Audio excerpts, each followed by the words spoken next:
Steve, one of the chants, we don't want PCR testing, we want freedom. This has at least been in part addressed for Shanghai and Hangzhou. Yeah, that's right. So as of today, Monday, in Shanghai, you will no longer need a PCR test, a negative PCR test, to use public transport or go into public venues. Also, other cities like Hangzhou, which is just further to the southwest of Shanghai, also an economic powerhouse, the home base of Alibaba. This is in addition to many other cities that are, I would assume, taking new marching orders from Beijing to ease back a little bit. Now, I understand China pretty well, and I understand as well through this pandemic and COVID-0, when the marching orders came down from the most powerful leader, let's face it, Xi Jinping has consolidated more power since the days of Mao Zedong. And when he basically said you must implement these COVID-0 policies, the various municipalities took that to heart, and perhaps, as we saw with the frustration mounting last week with a number of different protests, it just reached the boiling point. And some of these local municipalities went perhaps too far.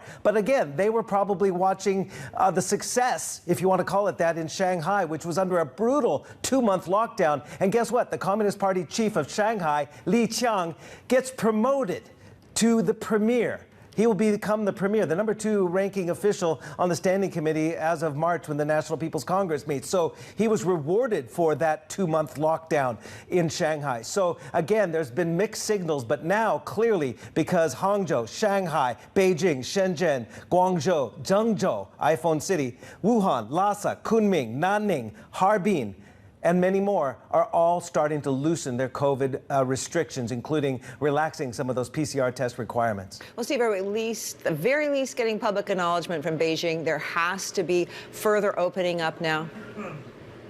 Absolutely. I mean, we're not necessarily getting Xi Jinping coming out and saying that directly. I'm going to loosen my keystone or cornerstone policy, and that being COVID-0. But essentially, we're hearing from the likes of the European Commission with Charles Michel, who met with Xi Jinping on Thursday. And European officials have said that Xi Jinping have basically acknowledged that the dominant strain of COVID now in China is Omicron, and essentially that is less lethal, and therefore perhaps some relaxation could happen. It would be, if confirmed, the first public acknowledgement from Xi Jinping that there is an argument to be made to loosen the restrictions, because the argument to date has been we can't allow loosening up of these restrictions because of the lower vaccination rate among the elderly and the like. So again, there is a shift, and we've seen 6 prominent economists join together in a joint report posted on WeChat over the weekend, including Huang Yiping, who is a former